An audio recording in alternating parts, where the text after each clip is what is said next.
Assalamualaikum warahmatullahi wabarakatuh. Perkenalkan, nama saya Pratiwi Asangil dengan NIM F121210007. Pada kesempatan kali ini saya akan mempresentasikan tugas geologi minyak dan gas bumi dengan materi petroleum system. Adapun pokok pembahasan pada materi ini, yang pertama, pengertian dari petroleum system sendiri.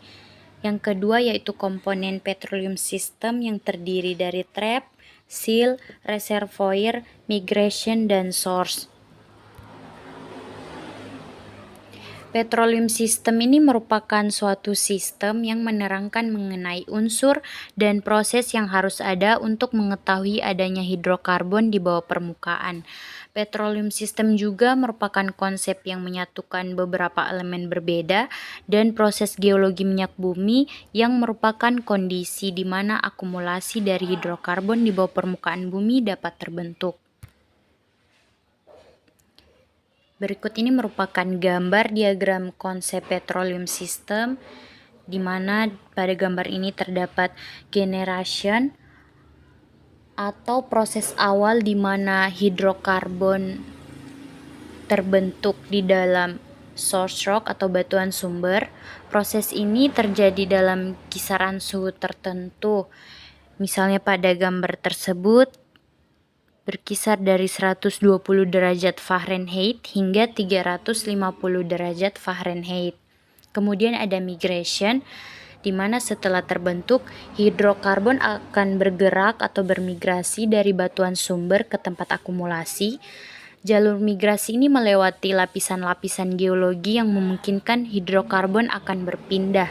Kemudian terdapat accumulation, di mana hidrokarbon terkumpul di dalam perangkap geologi yang terdiri dari berbagai lapisan seperti yang terdapat pada gambar ini, yaitu ada gas cap atau lapisan gas di atas minyak, kemudian ada oil, di mana oil ini merupakan lapisan minyak yang ada di bawah gas cap, kemudian ada water, lapisan air yang berada di bawah lapisan minyak. Kemudian ada seal rock atau batuan penutup yang akan mencegah hidrokarbon keluar dari perangkap. Terakhir ada reservoir rock atau batuan penyimpan tempat hidrokarbon berada. Nah, dari diagram ini kita dapat memahami bagaimana minyak dan gas bumi itu terbentuk, bermigrasi, dan kemudian terkumpul, yang menjadi inti dari eksplorasi dan produksi hidrokarbon dalam industri minyak dan gas. Nah, kemudian kita masuk pada komponen petroleum system, di mana yang pertama ada source rock. Nah, pada gambar ini source rock itu ditunjukkan pada lingkaran merah atau yang berwarna coklat.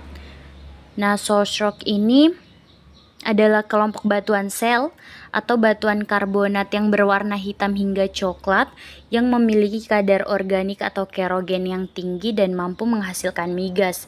Source rock juga merupakan endapan sedimen yang mengandung bahan-bahan organik yang cukup untuk dapat menghasilkan minyak dan gas bumi ketika endapan tersebut tertimbun dan terpanaskan. Dan kemudian dapat mengeluarkan minyak dan gas bumi tersebut dalam jumlah yang ekonomis. Nah, bahan organik yang terkandung ini disebut dengan kerogen. Kemudian masuk pada faktor terbentuknya source rock. Untuk faktor terbentuknya source rock ini ada 3. Yang pertama yaitu TOC atau total organic carbon, yang merupakan kuantitas dari karbon organik yang terendapkan dalam batuan tersebut. Nah, semakin tinggi nilai OC, maka akan semakin baik source rock tersebut dan kemungkinan terbentuknya hidrokarbon akan semakin tinggi. Kemudian ada kerogen. Nah, di sini terdapat gambar klasifikasi tipe kerogen, di mana kerogen itu terdiri dari 4 tipe. Yang pertama yaitu kerogen tipe 1 yang berasal dari alga yang bersifat lipid. Untuk rasio atom Hc-nya ini lebih dari 1,5 dan rasio atom OC-nya itu kurang dari 0,1. Tipe 1 ini terbentuk di perairan dangkal dan dapat menghasilkan oil prone. Kemudian untuk kerogen tipe 2 dia berasal dari alga dan protozoa, di mana rasio atom Hc-nya itu antara 1,2 sampai 1,5 dan rasio atom OC-nya itu antara 0,1 sampai 0,3. Untuk tipe 2 ini dia terbentuk di marine sedimen, kemudian dapat menghasilkan juga oil prone. Dan yang ketiga yaitu ada kerogen tipe 3 yang berasal dari tumbuhan daratan. Untuk rasio atom Hc-nya itu antara 1,2 sampai 1,5 dan rasio atom OC-nya itu antara 0,1 sampai 0,3. Tipe 3 juga ini terbentuk di marine sedimen dan dapat menghasilkan gas prone. Kemudian untuk kerogen tipe 4 ini tipe yang tidak dapat mampu menghasilkan minyak dan gas. Nah, di diagram ini juga terdapat metagenesis, katagenesis, dan diagenesis. Nah, untuk diagenesis ini merupakan perubahan material organik menjadi kerogen dalam suatu batuan sumber pada suhu kurang dari 100 deg Celcius. Kemudian katagenesis ini merupakan degradasi kerogen menuju ke arah petroleum. Nah, untuk pada suhu 100 sampai 150 deg Celcius itu terjadi breakdown dari labil kerogen menjadi oil. Kemudian pada suhu 150 sampai 230 deg Celcius breakdown oil itu menjadi gas.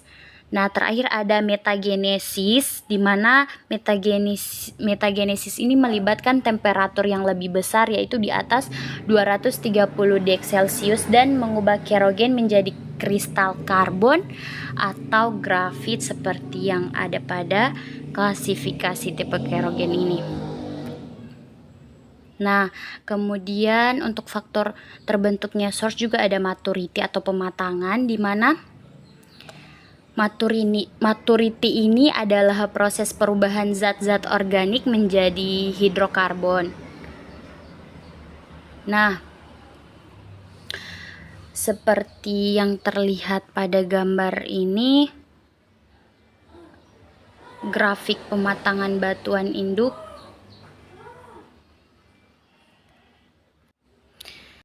Seperti yang terlihat pada grafik pematangan source rock ini,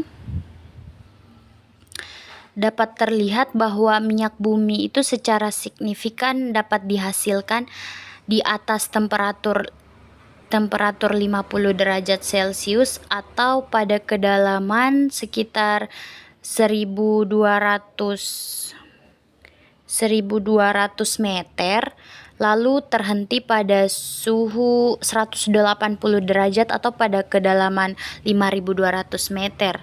Nah, sedangkan gas terbentuk secara signifikan sejalan dengan bertambahnya temperatur atau kedalaman. Nah, yang kedua yaitu reservoir. Nah, dalam KBBI atau Kamus Besar Bahasa Indonesia, reservoir itu artinya tempat yang dimanfaatkan untuk menyimpan cadangan sesuatu, bisa berupa bahan bakar gas dan bisa berupa air.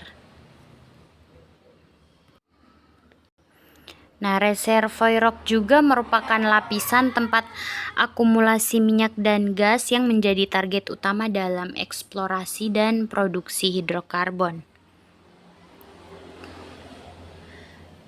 Terdapat unsur-unsur yang menyusun reservoir, yaitu mulai dari batuan reservoir, kemudian ada juga caprock, kemudian ada reservoir trap.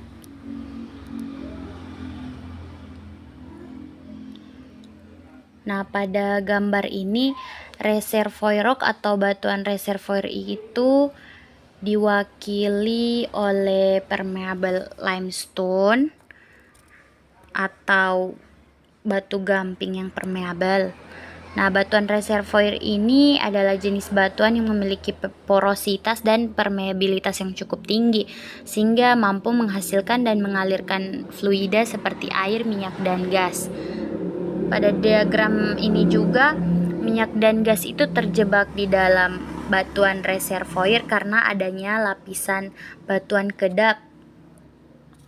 Seperti yang terlihat, lapisan batuan kedap itu merupakan caprock. Nah, lapisan kedap ini atau caprock ini dapat berfungsi sebagai penghalang atau mencegah fluida keluar dari batuan reservoir. Nah, lapisan ini berfungsi sebagai segel yang mencegah minyak atau gas tersebut lolos ke permukaan. Dan biasanya terdiri dari batuan seperti serpih atau batuan lain yang memiliki sifat rendah permeabilitas sehingga mampu menahan fluida di dalam reservoir. Nah, tanpa keberadaannya si caprock ini, cadangan minyak atau gas bumi itu bisa saja bocor dan tersebar, yang mungkin akan membuatnya sulit untuk diekstraksi nantinya. Ketiga, ada migration atau migrasi hidrokarbon. Nah, migrasi ini dapat didefinisikan sebagai pergerakan minyak dan gas di bawah permukaan. Secara umum, migrasi hidrokarbon itu dapat dibagi menjadi migrasi primer dan migrasi sekunder seperti yang terdapat pada gambar di bawah ini. Nah, migrasi primer ini adalah tahap awal di mana minyak dan gas bumi itu bergerak dari batuan induk, yaitu tempat hidrokarbon terbentuk, menuju batuan dengan permeabilitas yang lebih tinggi. Proses ini tuh biasanya terjadi dalam kondisi yang sangat dalam dan memakan waktu yang cukup lama. Kemudian terdapat ini secondary migration atau migrasi sekunder, di mana setelah migrasi primer, hidrokarbon itu akan terus bergerak melalui lapisan batuan pembawah menuju batuan reservoir. Nah, batuan reservoir ini adalah tempat dengan porositas dan permeabilitas yang memungkinkan hidrokarbon itu terakumulasi.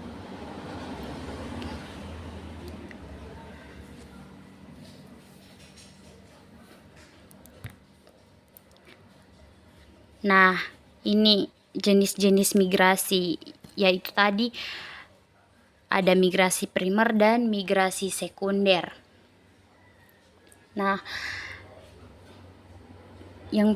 gambar yang pertama ini migrasi primer, yaitu proses perpindahan hidrokarbon dari batuan sumber ke carrier bed atau batuan pembawa. Ini seperti yang terdapat pada gambar ini.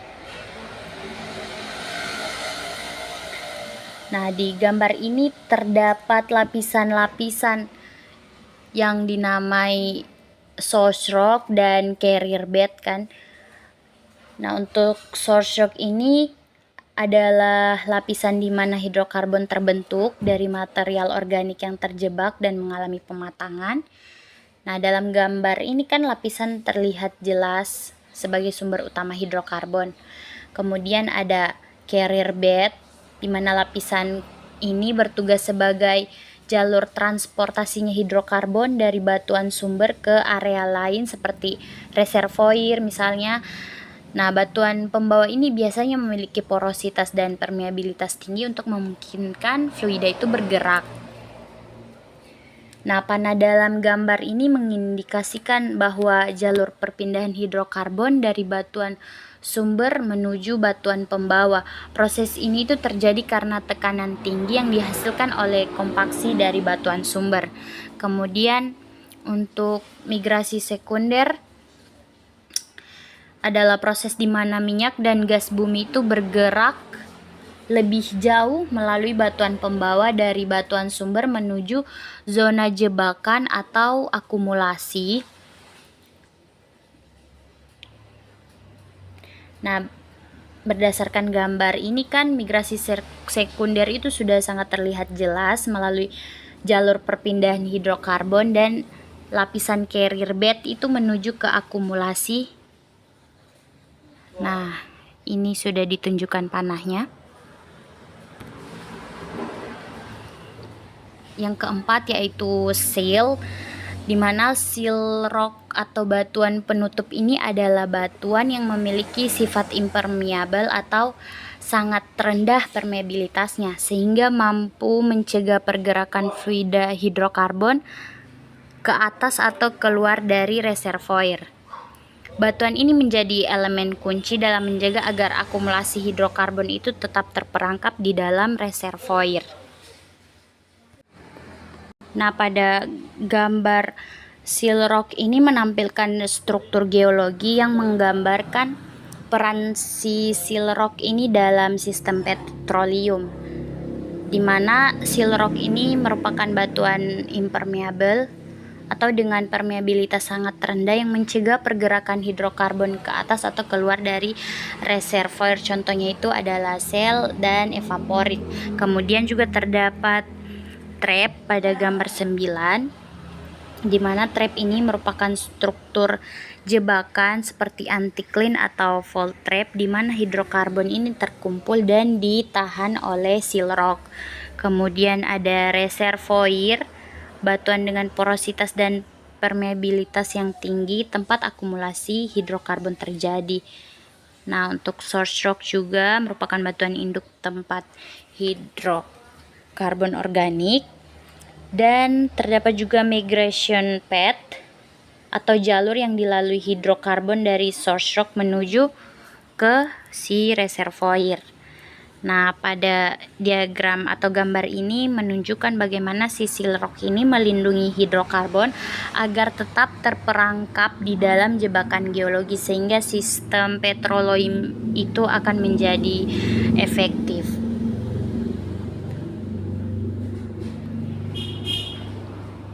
Yang terakhir yaitu trap atau perangkap, di mana trap ini merupakan konfigurasi geologi yang memungkinkan akumulasi minyak dan gas bumi dalam reservoir serta mencegah pergerakannya itu lebih lanjut.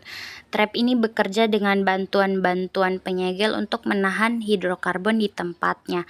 Nah, tanpa adanya si trap, hidrokarbon ini akan terus bermigrasi hingga keluar ke permukaan atau tersebar ke tempat yang tidak ekonomis untuk dieksplorasi. Nah, pada gambar ini mengilustrasikan tempat-tempat di mana hidrokarbon berpotensi terperangkap di bawah anticline. Nah, di mana warna hijau ini mewakili minyak dan yang warna merah ini mewakili gas. Nah, contohnya perangkapnya itu diisi hingga titik tumpahan atau hingga titik di mana cairan itu mulai mengalir melalui syncline ke atas struktur yang berdekatan. Nah, selanjutnya yaitu jenis-jenis trap. Nah, di mana trap ini terdiri dari trap struktural, trap stratigrafi, dan trap kombinasi. Nah, untuk trap struktural sendiri